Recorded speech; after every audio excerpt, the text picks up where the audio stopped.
In this video, we are joined by a very special guest, Chynna. Today, we are talking all about San Francisco, the Disney 100. We're talking about Oogie Boogie Bash and so much more up next on this episode of OG 55.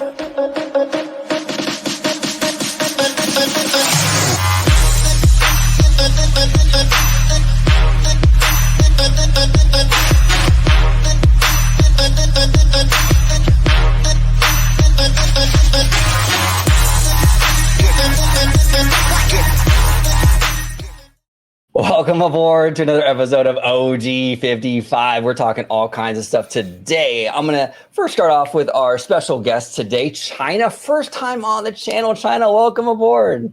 Thanks for having me. Absolute pleasure. Absolute pleasure. If you could let everybody at home know where they can find you on social media and like what you do, like on your on all your socials and everything, like your game playing and all that good stuff. Yeah, definitely. So you can find me on all my socials at It's Chai Latte. I was a former Disney content creator, now Twitch live streamer. I play a lot of video games.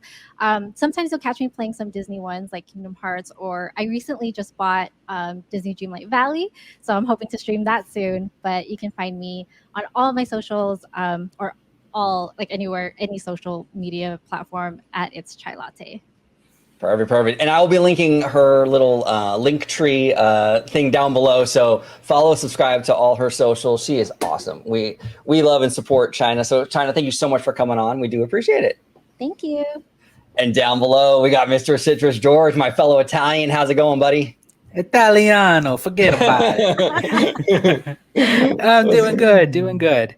If you want to find me on social media, you can find me on, they call it X. I'm sorry. To me, it's still Twitter, folks. I'm sorry. It's like Epcot. They have these all brand new neighborhoods. I'm sorry. It's still future world to me. So it's like, but if you want to find me on Twitter, you could contact me at Disney George. You could find me on the podcast called A Walk with Walt. We dive into a lot of the rich history behind the scenes of the company, and especially proclaiming to the founder himself, Mr. Walt Disney. And of course, you'll find me here on my home channel at Orange Grove 55 with Citrus Corner, with all that sweet, juicy, but sometimes sticky Disney news and info. Perfect. Yeah. So Chynna, George actually does the like the Walt Disney World show here on the channel. Oh, okay. So you're on the East Coast. I'm on the East Coast. Not for too long, hopefully. So he was recently. Yes. He's coming out to Cali. He recently came down here and he really fell in love with it because he expanded his horizons beyond his Disneyland and went to LA and stuff. And now he's like, oh, I want to move to Cali. We're the best coast. Yes, we are. We're absolutely the best coast. Yeah, so I'm abandoning my roots. Yeah. Yep, exactly. The East Coast is whatever, anyways. Yeah. Come on, those winters. What you can't miss that. Come on, that's terrible. I'll take the palm trees any day. Yeah, exactly. Mm-hmm. So let's dive into our first topic, which is actually Oogie Boogie Bash, which is interesting. So it says here, Disneyland teases 2 new villains for Oogie Boogie Bash, and then they release this little video. I'm gonna mute it because they'll probably copyright me if I don't. Which is like this little canister of like dip from Roger Rabbit, and then it kind of segues into San Francisco. So this is pretty interesting. Okay, so it's kind of like heavily implied that the 2 villains will be the Judge Doom from Roger Rabbit and the I'm probably mispronouncing his name, but the villain from Big Hero 6, I think his name is Yokai. That seems to be like the direction they're going in with these 2, like these little hints. But Chynna, what are your thoughts on this? Like, do you think that's pretty much what they're hinting at, or maybe you feel like it's 2 other villains, or what are your thoughts? So I actually didn't know the first one. Fun fact: I've never watched Roger Rabbit, so you gotta watch it. I'm a fake Disney fan, but I did also suspect that it was the villain in Big Hero 6. I mean, it just makes sense. You're opening San Francisco, so tying the marketing all together, it's got to be that guy. I don't think it could be anyone else unless it's actually no. It's got to be it. It's got to be, right? It's got to be. And we got to get you to watch Who Framed Roger Rabbit. You would absolutely love that movie. It's so good. I'll add it to my watch list for sure. Are you It's really good. familiarized with the film? Like, do you know like the plot and anything, or do you know absolutely nothing about it? So I only know clips that I've seen, but if I'm gonna be honest with you, it would probably be like 1% knowledge. Wow. Okay. You definitely have to check that out. It's a very good movie. It is. What is it about? Who is this bad guy? So it's set in the 1940s, which the film came out in 1988. And it's about the world living coexisting with humans and toons. And its center focuses on Roger Rabbit being framed for a murder that he didn't commit. Right. So he ends up teaming up with a newspaper article writer / detective, Eddie Valiant, to try to prove his innocence. And the villain is Judge Doom, who wants to prosecute Roger Rabbit for his wrongful doings, even though he's innocent. Little did they know that he was the guilty one. Now, without actually spoiling anything, there's a hidden secret to Judge Doom that you don't find out until the very end. Yeah, it's a great movie, Chynna. You'll really love it, and it's very kind of like it's kind of risque for like a Disney movie. Actually, when it first released, it wasn't really under Disney, like Walt Disney Pictures. It was under Touchstone. Okay. Yeah. So did we buy, or did Disney buy that? Or well, no. Disney actually, they owned Touchstone at the time, but they didn't want to like put it, I guess, like the Disney name like to it because it is a little risque. But I guess over time they're like, forget it. We'll just put Walt Disney Pictures. Time So has now- evolved. Yeah, exactly. But it's a very unique film because they not only incorporate Disney characters, but other licensed brand characters as well, for which they had for the first time and the only time in cinema history, Mickey Mouse and Bugs Bunny shared the screen at the exact same time, but it was under the contract agreement that they both had to have the same amount of screen time. And the same goes for Donald Duck and Daffy Duck. Oh, so those weren't just memes. Like that was actually, I know which one you're talking, or which clips you're talking about, but I always thought those were just memes. No, it's actually in the film. It's actually in the movie. Oh, okay. It's great. It's absolutely great. Check it out. Check it out. Check it out. It's a lot of fun. It's a lot of fun. Now, have you been Chynna to Oogie Boogie Bash? I have. I try to go every year, at least the last 4. I was going when it was Mickey's Not So Scary, or wait, Mickey's Halloween Party. I'm sorry. Yes. And now you try to go every year. Are you going this year to Boogie Bash? Yes, October 1st. Nice. I wasn't gonna go because it's like the whole queue thing, like online, right? Oh yeah. I wasn't gonna do it, but my sister is a 33 member, and she's like, "Oh, I can get us in. I can get us in for the party if you want to go." And I'm like, "I've never been before, so this will be my first time going Wait, what? ever." You've never been, like, ever? Never been. I've never been to Boogie Bash. Not once. So when she offered, I'm like, yeah, I'll do it. Because I've never done like the whole waking up early, doing the whole like queue thing. Now, here's the thing. I did that actually, and unfortunately, I didn't get through the queue. They knocked me out. So unfortunately, I didn't get a ticket. So I do see what you mean, like, because you got to get up early, you got to set your time, and if you don't hit your mark right, it's like I made it for the last 2 Oogie Boogie Bashes, and I wanted to go this year, but as I said, I didn't make it into the queue in enough time. So I must say though, that queue has gotten so much longer over the years because I've been able to buy it maybe like a week later. Like I remember tickets still being available for as long as a week later. So now that it's being sold out within hours, it's insane to me. Well, That's and crazy. I was actually in the queue. I successfully got into the queue the first day that they were supposed to release them. And then they shut the whole queue down.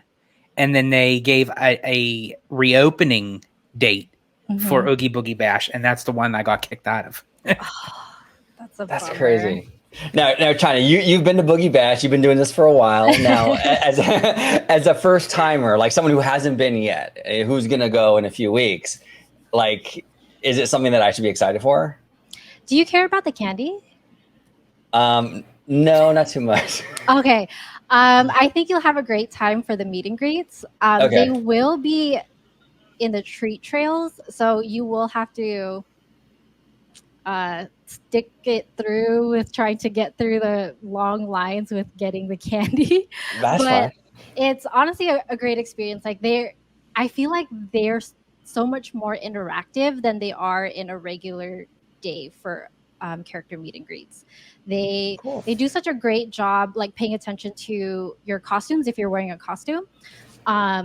Also, I've noticed sometimes if they're listening to your conversations, they try to like butt in your conversations, which I think, I don't know, I am a big character meet and greet person, so I personally enjoy all that.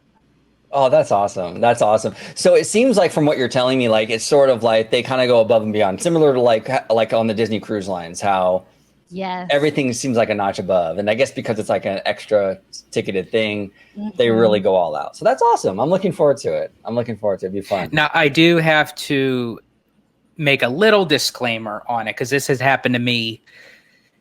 Was it last year? I think last Oogie Boogie Bash. That for the live action Cruella, that her line was ridiculously long. Like it was like backed up. And then by the time we got to the front, she wasn't there. Yeah. Oh no. So and you can't wait around because they have to have the line completely going for the treat trails. So you kind of have to, for certain characters, you kind of have to time yourself and just keep an eye out of when they come back out because they have no specific time for how long they're out or what time they're coming out. So like for Cruella, like she's really hard to spot. I'm just kidding. It's a Dalmatian joke. I did not catch that. So good that you said that. Oh man, I'm like on a dad joke kick, so it's like it sounds like it. But that's cool. This sounds really. But you know, OG, that's skating on the lines of black and white. Yeah, so. Right, exactly. So funny. Yeah, no, it sounds like a lot of fun. I'm really looking forward to it. DCA, like even without Boogie Bash, like just walking through DCA at night during Halloween time is beautiful. Like with all the purple lighting and everything, it's gorgeous, absolutely gorgeous. So this might be an unpopular opinion, but I think DCA is the better park between the two. Oh, really? Like you mean just for like Halloween or for like everything? Just in general. I mean, getting spicy. Do tell. Okay, it could just be my age or the fact that I'm a childless millennial, but I like the fact that it's much more chill. It's more wide open. So I don't feel as compacted going through crowds or just trying to get from one end of the park to the other. I also like being able to drink while I walk around. So that could just be a me thing. No, that's a me thing too, believe me. Yes. But I guess also the added bonus is I do love the pier area. I love being able to just see the Ferris wheel, even though I hate going on the Ferris wheel. But I love seeing it. I don't know. I feel like the vibes are definitely more my speed than Disneyland. You know, I can see what you're saying there, Chynna, because like I kind of have the same kind of feelings about that place, like DCA, because like I also enjoy walking around with a drink or whatever. I know they're introducing more alcohol to Disneyland, but DCA is just different energy, and especially when it comes to like certain holidays, right? Like New Year's, you got to do it at DCA. Yes. Right. I mean, 100%. Yeah, how do you do it at Disneyland? You can barely, it just doesn't feel right. And Yeah. it just fits DCA so much better. So I can see what you're saying there. Absolutely. DCA is a fun park. It really is. Yeah, like I love, especially for like the Halloween parade, I can always find a spot, regardless of whether it's the first Halloween parade or the second Halloween parade. Obviously, the second one is always going to be the more spacious one. Right. But for either one, I don't ever have trouble finding a spot to watch it. I can agree with that. I definitely can. I'm actually going to give away one of my secrets, which probably now everyone's going to use it. So if you, during the parade, if you go onto the street of Hollywoodland, if you go all the way down to where the Hyperion is, like right at the front, if you go to, so if you're walking down Hollywoodland from Buena Vista Street, you go to the right and there's these two garbage cans. So if you stand behind them, you'll have nobody in front of you, and then you have some leaning room. I know which There you spot go. you're talking about, where the ramp is. Yes, yes, yes. So funny. So funny. That's awesome, George. So just hopefully like everyone doesn't bum rush that now, you know? It's That's not a hidden hilarious. gem anymore. It's not a hidden gem. Yeah, exactly. I've never seen that parade. And that's only for the Boogie Bash, right? The parade, if I'm not mistaken. Yeah, they Yeah. don't play it during the regular season or perform Yeah. it. I'm excited for that. I think Which, that'd be pretty which cool. in a way, I'm kind of glad, because at least that you know that when you're paying for something, you're getting something that you don't normally get during regular park hours. Agreed. Yeah, exactly. Exactly. Now, before we move on to our next topic, I want to ask you, Chynna, because like, okay, so the Halloween stuff, they do like this whole like separate ticketed thing, right? They upcharge. It's like this separate thing. They try to like kind of dip their toe into it with like Christmas last year, right? They had like that special, it was like you can experience Christmas, but then they had like special certain days where you can like do an upcharge after hours thing. And then they gave up on that this year. Like, do you think Disney will eventually do like what they do for Halloween for Christmas at Disneyland, where it's like the bulk of the stuff, like the fireworks and all that stuff, is going to be just for upcharge? Or do you think that maybe we'll just luck out and maybe it'll just be how it is now? I hope they bring it back. I'm a huge Christmas lover. I love everything Christmas. But I must say though, when I did attend that Christmas ticketed event, it was a little bit underwhelming. Okay. They didn't have much food or entertainment that I was hoping to get, but it might also just be because I am spoiled from Oogie Boogie Bash, so whatever they do for Halloween. I feel like they definitely have lots of room for opportunity to make it better, but I do think they can, add more revenue for people like me who's obsessed with Christmas and take advantage of the fact that there could be ticketed nights for a type of Christmas event. Yeah, no, absolutely. And with the upcharging events, I know a lot of fans don't like the upcharge stuff, but when you have that upcharge, they can do things they can't normally do with like the general public being there, right? And they can really go all out. So that's interesting, you know. What do you think, George? You think they'll get back into that whole thing, or you think they'll keep it just, for everybody? I think it would be wise for Disney to do that, because I feel like that if they just kind of keep it open to everyone, then you get less, because then they're not going to pour in as much as they would with a hard ticket event, Right. and I have to actually admit, everyone's, giving out their their whatnots. OG, you haven't done Oogie Boogie Bash. Chynna, you haven't seen Who Framed Roger Rabbit. I have not been out to Disneyland during the Christmas holiday season. I've been to Walt Disney World, but I've never done Disneyland. Jeez, So- man. You're missing out. You are. It's crazy good. It's crazy good. It's just like, it sounds super cheesy, but it's like just magic on top of magic. Because Disneyland already is an amazing place, and then you add Christmas on it, and it's just like extra, like beyond belief. And like, I could believe that, because with Walt Disney World, I mean, they still have Mickey's Very Merry Christmas Party and what have you, but they got rid of the Osborne Family Spectacle of Lights at Disney's Hollywood Studios, which wasn't an upcharge. It was just part of being there during the holidays, and they unfortunately don't do that, which Disney World does, I think Christmas great, but I mean, I would love to experience the It's a Small World holiday and all the festivities for the holidays at Disneyland. So hopefully I can get out there this year, but I might already be out there, so you never know. Oh yeah, our haunted mansion is better than you guys is during the holidays. Yes. Now I have seen the haunted mansion holiday because last year, because it never went through its overlay. So I mean, it was there longer. So I actually got to see the haunted mansion holiday overlay longer than the original. That's wild. Now, speaking of Florida, Chynna, you've been to Walt Disney World, right? I actually have. No. Wow. I'm super biased. Don't listen to any of my opinions. Well, there you go, OG. We just found the title of this show for all of us. It's Confessions of a Disney Holic.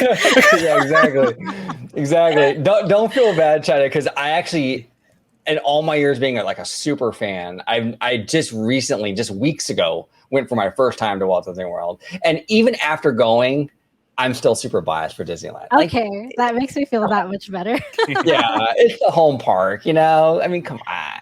I actually agree with that too. It's smaller. I actually agree with that. I mean, as much as I'm an East Coaster and I've gone to Disney World many times over Disneyland, well, more recently, I find myself at Disneyland more. That's probably why I want to move to California.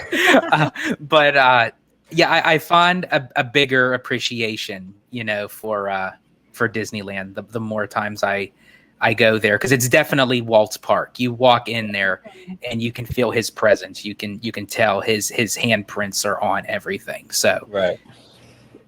Yeah, no, you can. There's a lot of cool stuff in Florida, Chynna, but the Magic Kingdom felt like, I was explaining it to George, how my feelings about it. It felt like the live action version of Disneyland, right? It hits all the beats, right? All the same beats, but it's feels but it just feels so soulless, basically, the Magic Kingdom, compared to Disneyland, right? It's like the Beauty and the Beast, animated compared to live action version, And I never understood that, because as I said, when I only went to Disney World, it was like, oh, Magic Kingdom is the greatest place on earth. It's the best. Right. It's the best out of the four parks. After going to Disneyland and then going back to Disney World, I'm thinking, oh man, this is like IKEA. This is so funny. But Chynna, you will absolutely love, as much as we're talking shit about Magic Kingdom, you will absolutely love Animal Kingdom. Animal Kingdom is beautiful, breathtaking. I've heard that. Yeah. Oh, it's incredible. It's absolutely incredible. One day. Every time my husband and I would try to plan a trip to Walt Disney World, right when we're about to be like, okay, we're going to go this week, we end up deciding to do a Disney cruise instead. So we end up just putting the kibosh on anything Walt Disney World and just doing a Disney cruise.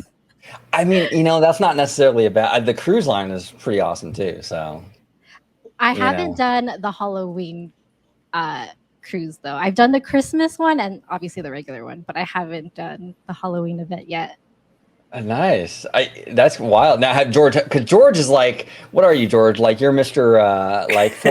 14 cruises under your belt or something crazy like that. Okay, so you're a platinum. I wish I was 14. I'm number 9. Oh, 9. Okay. 9, yeah. Ooh, okay, I'm close. I'm 6. Oh, look at you guys. So funny. So now, have you done the Christmas thing and the Halloween thing, George? I haven't done Christmas. I've done Halloween. Okay. Ooh, I loved Christmas. Yeah. I still have to do the Christmas one. Do they do treat trails for Halloween? Yeah, they go. Yeah, they have it inside the ship, where they have it, where it's they have certain areas kind of blocked off. Sort of kind of like how they do at Disneyland, where you see the tubs of candy or snacks, and they go around. And I love how they have down in the main lobby, they decorate. It's like a Halloween hollow tree, and they have little scary stories told, Disney-fied scary stories, that are that they tell. And there's a lot of activities going on. So, I mean, I love how they amp that up where it's like you don't have to pay the extra as if you were at the parks, because when you already book the cruise, you're already paying into that event. Right. I think they do actually increase the prices for. They secretly, yes, but I tell myself that they don't, so that way I feel better about myself after I book it. There you go, George. Just if you don't want it, it's better, right? Just put it on the debit card and be done with it. You know. I like that thinking. Yeah. So now we're going to pivot to our next topic, which is the Disney 100 celebration. It's been going on for a little while now. I think it started, like in January, at least out in California. Disney World was a little late to the party because they had their 50th. It was like a spillover. Chynna, I'll start with you. Like so far, like based on what you've seen at Disneyland and like just in general, like with the merchandise and like Disney Plus, all the celebration stuff that they're kind of doing with the 100th, like how do you kind of feel about it? Is it kind of like meeting your expectations? Not so much. Like where are you kind of stand? Before I answer that, have any of you guys been to Disneyland for the 60th? Yes. Okay. Comparing it to that, it's underwhelming. Yeah. I hate to say it because I don't like complaining in general. Like I always just try to take the experiences as brand new or as it is. Like I'm trying to have a much more open mind with any events or themed events going on. But for Disney 100, whether it's because maybe I'm just visiting the parks less or there actually is something about it, but I feel like it missed the mark. Especially the the fireworks and World of Color. Oh, those two, I don't know. I appreciated it because of how they paid homage to basically all the IPs or everything that Disney owns. But something about it, similar to your comparison to animation and live action, I feel like that's what Disney 100 is to me. That's fair. I don't know if it's because I'm comparing it to the 60th. I felt like they went all out for the 60th, and that so far just set the bar like super high for any like anniversary events that I think. I don't know. What about you guys? I'm kind of in the same boat as you with that, Chynna. Like I feel like it's been underwhelming for a number of reasons. Like World of Color 1, that show just lacks some, like it's very formulaic and I feel nothing in that show. And it's like I feel like I should feel something, but I'm not feeling anything. It's also a weird time right now for the Walt Disney Company. Like it's the 100th, but like we're seeing stuff. I mean, at least us, because we all follow this stuff so closely. But like, we see all this stuff on like, about like, the company going through problems and they're cutting back on Disney Plus and all this stuff. So it feels like it's sort of tarnished it a little bit for me personally. Like the company is struggling, and it's kind of hard to have a party when it's like you're cutting back, right?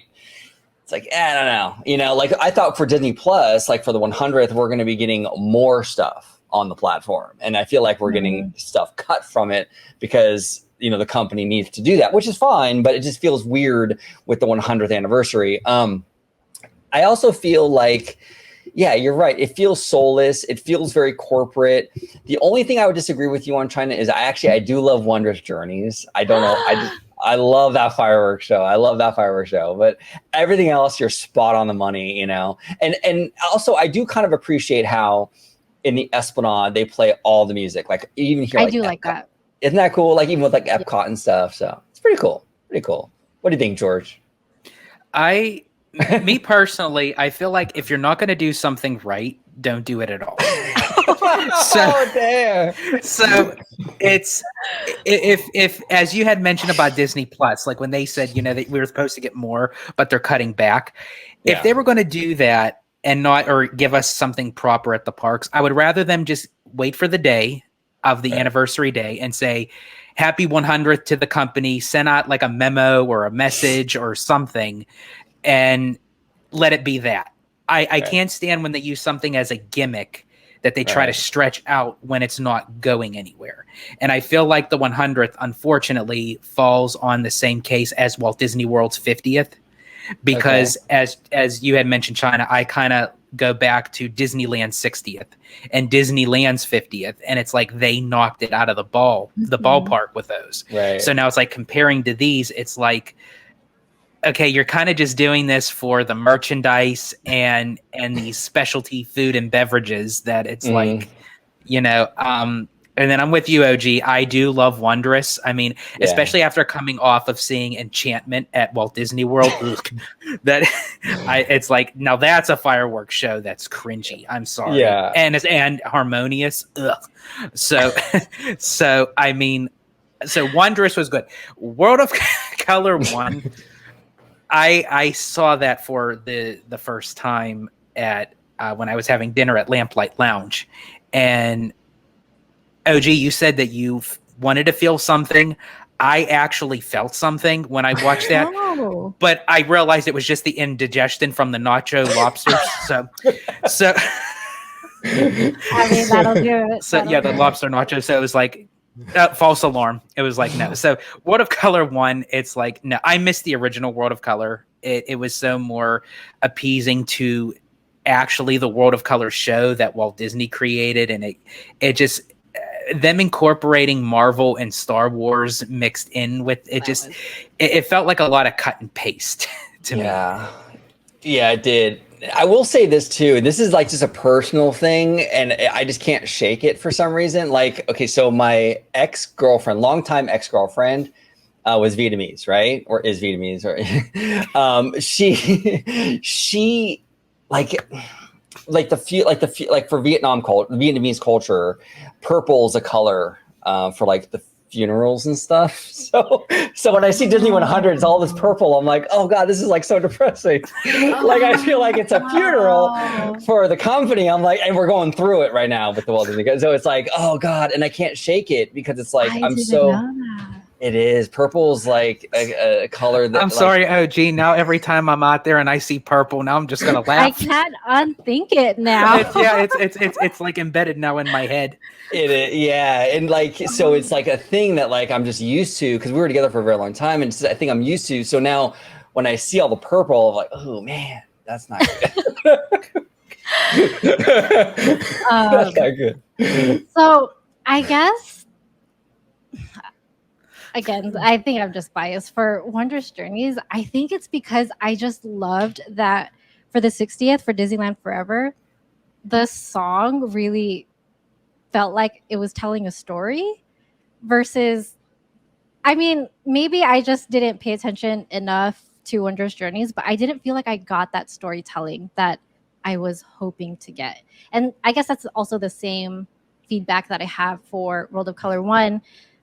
Like you mentioned, it was a lot of cut and paste. Like I appreciated, like I liked all the scenes that they added, like for Marvel and for Star Wars. Like it was great scenes that they inputted into the show, but it didn't feel like it flowed. It was, I think that's, at least for me, what I felt like was missing or what missed the mark.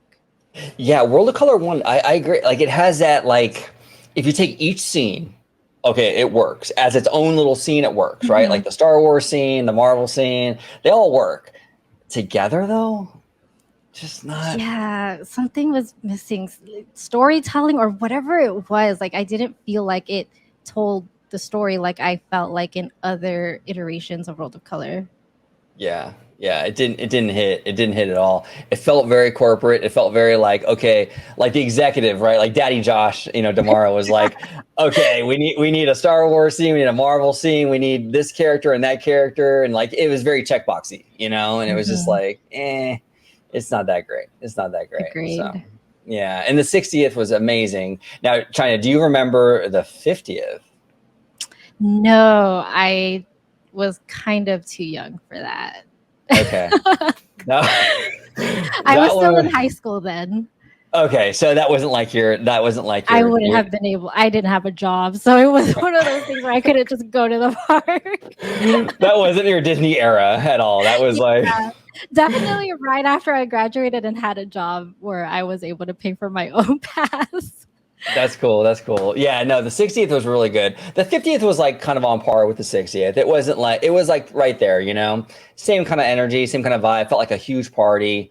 Yeah, the 100th ain't really doing it. And at Walt Disney World, George, I mean, the 100th is like limping along. Like, what are they doing over Oh there? yeah, it's like they didn't do anything for their own 50th. So I mean, I barely saw anything for. No, I mean, like they showcased like the 50th, but I mean, it wasn't where it was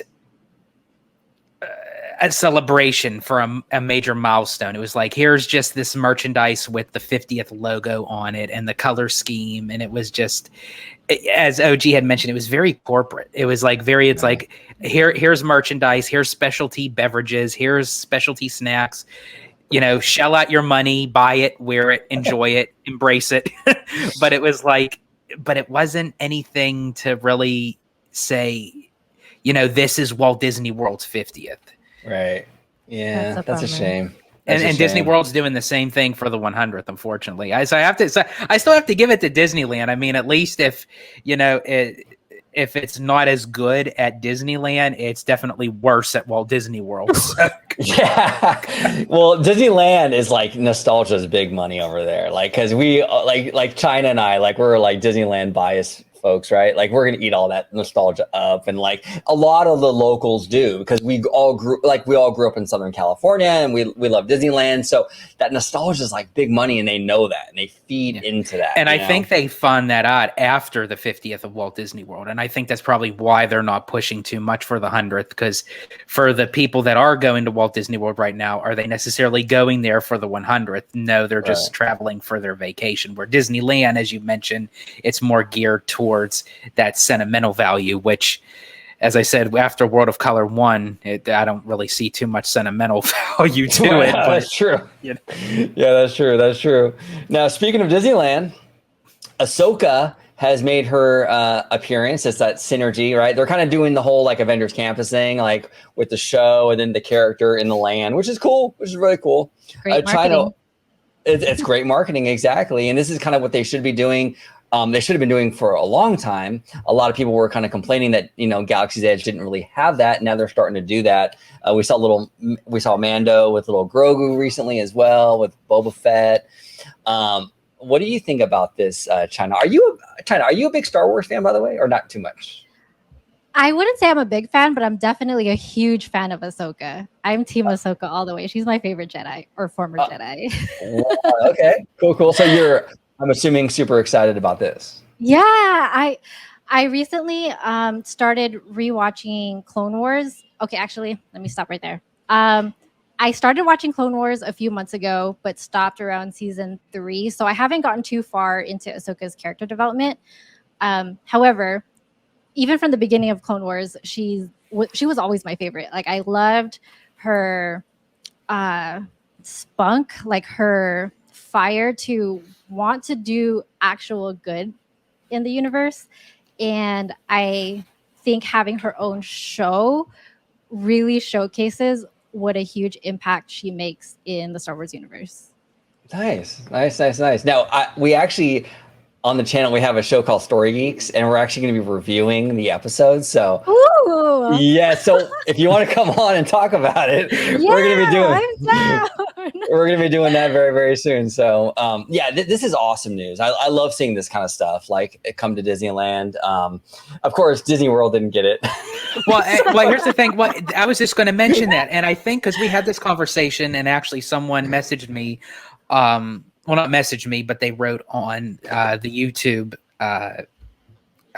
video in the comments that, you know, what is like the difference as to why the numbers are more down at Walt Disney World than Disneyland. And I think actually this is one of the issues for Walt Disney World is they're giving everything to Disneyland, which is great. But it's like when you leave something go out of Walt Disney World, it's like, well, then what are you going to pick and choose? They put Ahsoka in Disneyland. They put Mando and Grogu in Disneyland. They put Boba Fett in Disneyland. I know we don't have Avengers Campus over at Walt Disney World, but they put in that ridiculous Hulk in Avengers Campus. I'm sorry. But but hey, it's still something, and Yeah. it's like, so sometimes it's the small things that count. So it's like, Yeah. I mean, Galaxy's Edge needs a lot of help as it is. So any little thing that can be put in there, I'd rather fly out to California to see Ahsoka and Mando and Grogu than go down to Walt Disney World's Galaxy's Edge and there be absolutely nothing. Wait, hang on. Galaxy's Edge over at Walt Disney World isn't as packed? Are you telling me that is that the reason why ours is like an 80 to 120-minute wait time for some of our attractions? Yeah, even the entrance to Disneyland's Galaxy's Edge, it flows nicely, like right off of Frontierland, where when you go to Hollywood Studios you walk into, honestly, it looks like a giant white box, and you go under a tunnel, and it takes you into Galaxy's Edge. And then the other entrance is right off of Toy Story Land. Yeah, so it's weird. like that is like baffling that you leave Toy Story Land and you enter Galaxy's Edge. Now, a creative way that I would have thought they would have done was maybe have an oversized Darth Vader action figure in a box, that transitions like off a Toy Story into Galaxy's Edge. Do something. It's like you just leave Toy Story and then you're in Galaxy's Edge. It's like the transition is lost in translation. Yeah, I think sometimes the Imagineers are like, because I think they're California based, and so they have that nostalgia for Disneyland, so they put like all the love into it. So we have like this beautiful transition with the new train route and the whole thing, and then like you said, George, like the transition in Hollywood Studios is like a freeway. Or like overpass tunnel thing. Well, and I noticed when I took you guys to Walt Disney World, and I said, I'm going to show you all this stuff. I'm going to show you like Disney World. And I'm sitting there on the train with you guys. And I'm like, after doing Disneyland, I'm like, wow, this sucks. It's like I could see, like, cause I got so used to Disneyland, and it was like Disney World has to step up their game. And it's like, with certain things, but I mean, I still appreciate some, we still have the People Mover. We still have the Carousel of Progress, but I mean, Disney World has to, moving forward, they have to step up their game. I mean, to be fair, I guess to give the Imagineers some credit, you guys have a ton of space, so it's easy for you guys to just kind of place something somewhere. Versus it's much harder. It's really? Much harder. Yeah, because they won't use it. They literally, we have the blessing of size, but they won't touch it. Interesting. It's like to them, they look at it and it's the Bermuda Triangle. It's like we don't want to go near it.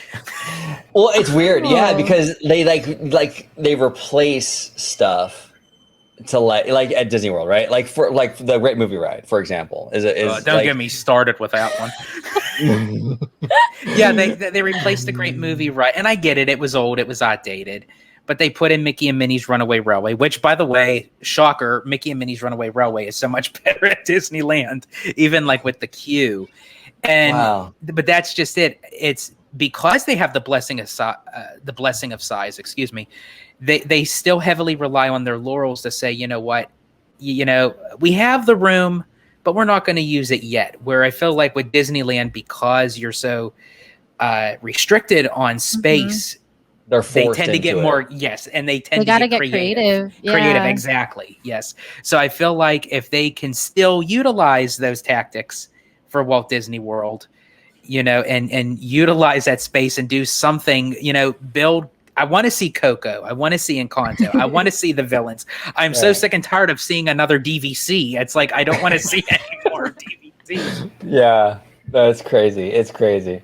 Yeah, it's wild, man. It's they'll get there. They'll get there. I think that things are moving and shaking over there. Maybe this Destination D23 event coming up. That's what I'm hoping, and I think a lot of people are thinking that there's going to be some sort of announcement. So hopefully, hopefully that space that Walt Disney World has, it'll be utilized well. I'm hoping. Fingers crossed. Fingers crossed. And to our last and final topic, we're going to talk a little San Francisco. So I was actually at the parks this weekend and saw some of it in person. Chynna, have you been there recently? Have you checked it out yet? Or okay, so I haven't seen it like that yet, actually, because the time that I went, it still had the scaffolding. But I'm a little upset Oh, with okay. the area, but my reasoning isn't the most logical. So one of my favorite spots to eat at is at the Lucky Fortune Cookery spot.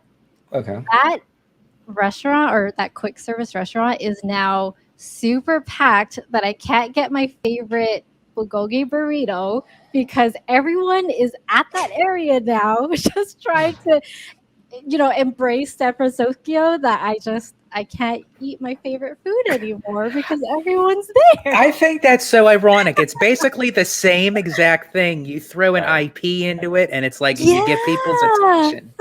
And that's exactly why they're doing this. Like a lot of fans will ask like, "Oh, why are they retheming it?" They don't need. That's exactly why, because you get the whole kind of energy going, the vibe, right? And then now all of a sudden, like the Asian place is like the line is like triple what it was before. And I'm with you, China. I love the Lucky Fortune Cookery. Like even back in the day when they had like the because they've changed their menu a few times. Oh yeah. Mm-hmm. I And they think it had was like a spicy beef something or whichever. yes, I love yes. that one.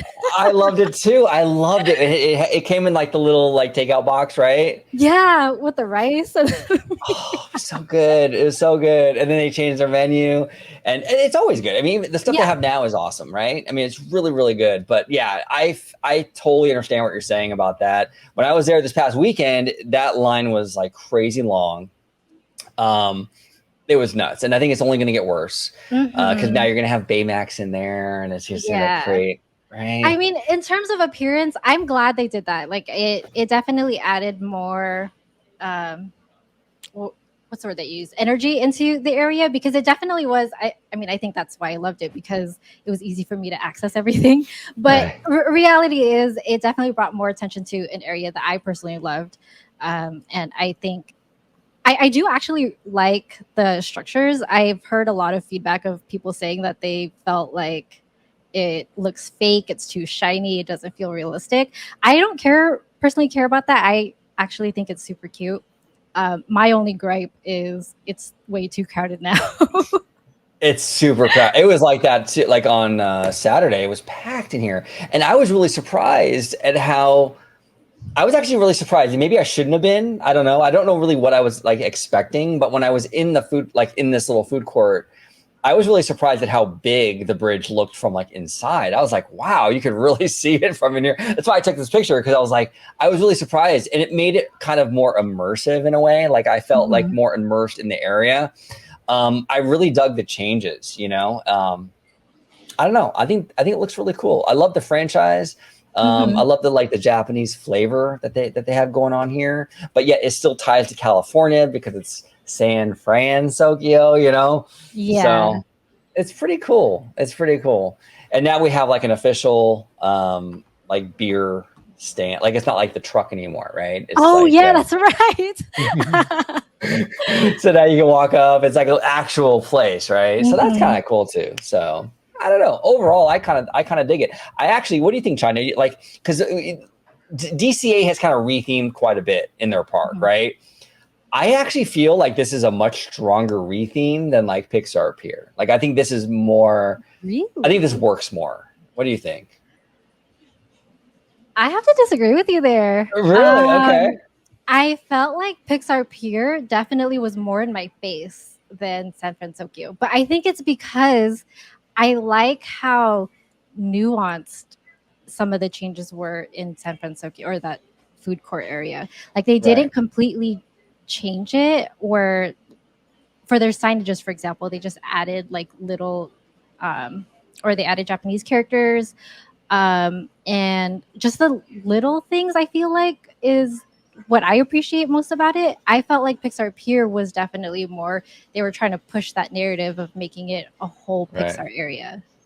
Yeah, that's true. That's true. What do you think, George? San Francisco overall thoughts compared to Pixar Pier? Anything on your mind? I'd have to actually go through it in person, that I could actually, give my full on opinion on it. From what I've noticed thus far, just through video and and photographs. But I mean, when I was out there several weeks ago, the one thing that it griped me when I was walking up to Pixar Pier, that the angle of for which, and I know there's nothing really they could do about it because the bridge was already there, but the bridge was kind of blocking the forced perspective of walking to the pier because it was like right in front of Mickey's face.